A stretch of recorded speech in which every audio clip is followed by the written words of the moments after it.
Rio Declaration on Environment and Development, done at Rio de Janeiro on 14 June 1994. The United Nations Conference on Environment and Development, having met at Rio de Janeiro from 3 to 14 June 1992, reaffirming the Declaration of the United Nations Conference on the Human Environment, adopted at Stockholm on 16 June 1972, and seeking to build upon it, with the goal of establishing a new and equitable global partnership through the creation of new levels of cooperation among states, key sectors of societies and people, working towards international agreements which respect the interests of all and protect the integrity of the global environmental and developmental system, recognizing the integral and interdependent nature of the Earth, our home. Proclaims that, Principle 1, human beings are at the center of concerns for sustainable development. They are entitled to a healthy and productive life in harmony with nature. Principle 2, states have, in accordance with the Charter of the United Nations and the principles of international law, the sovereign right to exploit their own resources pursuant to their own environmental and developmental policies, and the responsibility to ensure that activities within their jurisdiction or control do not cause damage to the environment of other states or of areas beyond the limits of national jurisdiction. Principle 3, the right to development must be fulfilled so as to equitably meet developmental and environmental needs of present and future generations. Principle 4, in order to achieve sustainable development, environmental protection shall constitute an integral part of the development process and cannot be considered in isolation from it. Principle 5, all states and all people shall cooperate in the essential task of eradicating poverty as an indispensable requirement for sustainable development, in order to decrease the disparities in standards of living and better meet the needs of the majority of the people of the world. Principle 6, the special situation and needs of developing countries, particularly the least developed and those most environmentally vulnerable, shall be given special priority. International actions in the field of environment and development should also address the interests and needs of all countries. Principle 7, states shall cooperate in a spirit of global partnership to conserve, protect and restore the health and integrity of the Earth's ecosystem. In view of the different contributions to global environmental degradation, states have common but differentiated responsibilities.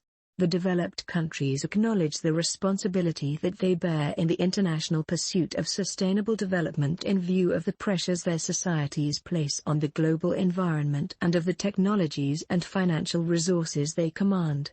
Principle 8, to achieve sustainable development and a higher quality of life for all people, states should reduce and eliminate unsustainable patterns of production and consumption and promote appropriate demographic policies. Principle 9, states should cooperate to strengthen endogenous capacity building for sustainable development by improving scientific understanding through exchanges of scientific and technological knowledge, and by enhancing the development, adaptation, diffusion and transfer of technologies, including new and innovative technologies. Principle 10, environmental issues are best handled with the participation of all concerned citizens, at the relevant level. At the national level, each individual shall have appropriate access to information concerning the environment that is held by public authorities, including information on hazardous materials and activities in their communities, and the opportunity to participate in decision-making processes. States shall facilitate and encourage public awareness and participation by making information widely available. Effective access to judicial and administrative proceedings, including redress and remedy, shall be provided. Principle 11, states shall enact effective environmental legislation. Environmental standards, management objectives and priorities should reflect the environmental and developmental context to which they apply.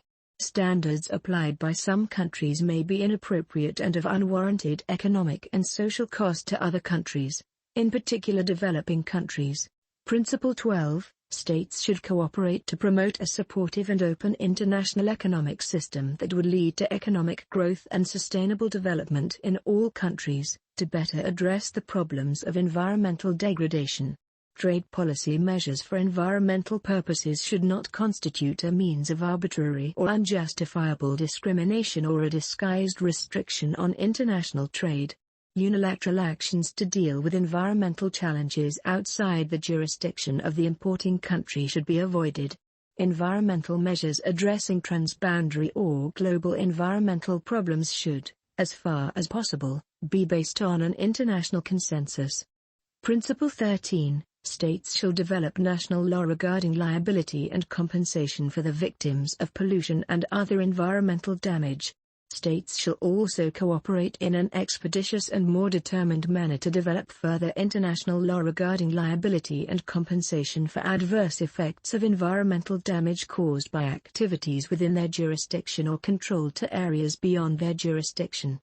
Principle 14. States should effectively cooperate to discourage or prevent the relocation and transfer to other states of any activities and substances that cause severe environmental degradation or are found to be harmful to human health.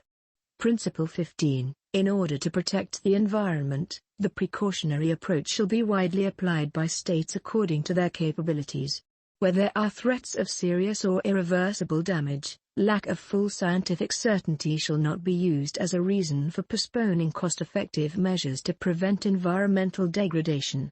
Principle 16. National authorities should endeavor to promote the internalization of environmental costs and the use of economic instruments, taking into account the approach that the polluter should, in principle, bear the cost of pollution, with due regard to the public interest and without distorting international trade and investment.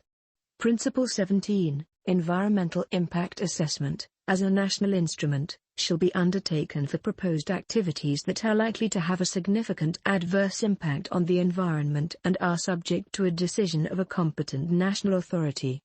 Principle 18. States shall immediately notify other states of any natural disasters or other emergencies that are likely to produce sudden harmful effects on the environment of those states. Every effort shall be made by the international community to help states so afflicted. Principle 19. States shall provide prior and timely notification and relevant information to potentially affected states on activities that may have a significant adverse transboundary environmental effect and shall consult with those states at an early stage and in good faith. Principle 20. Women have a vital role in environmental management and development. Their full participation is therefore essential to achieve sustainable development. Principle 21. The creativity, ideals and courage of the youth of the world should be mobilized to forge a global partnership in order to achieve sustainable development and ensure a better future for all. Principle 22. Indigenous people and their communities and other local communities have a vital role in environmental management and development because of their knowledge and traditional practices. States should recognize and duly support their identity, culture and interests and enable their effective participation in the achievement of sustainable development. Principle 23. The environment and natural resources of people under oppression, domination and occupation shall be protected. Principle 24. Warfare is inherently destructive of sustainable development. States shall therefore respect international law providing protection for the environment in times of armed conflict and cooperate in its further development, as necessary. Principle 25. Peace, development and environmental protection are interdependent and indivisible. Principle 26. States shall resolve all their environmental disputes peacefully and by appropriate means in accordance with the Charter of the United Nations. Principle 27. States and people shall cooperate in good faith and in a spirit of partnership in the fulfillment of the principles embodied in this declaration and in the further development of international law in the field of sustainable development.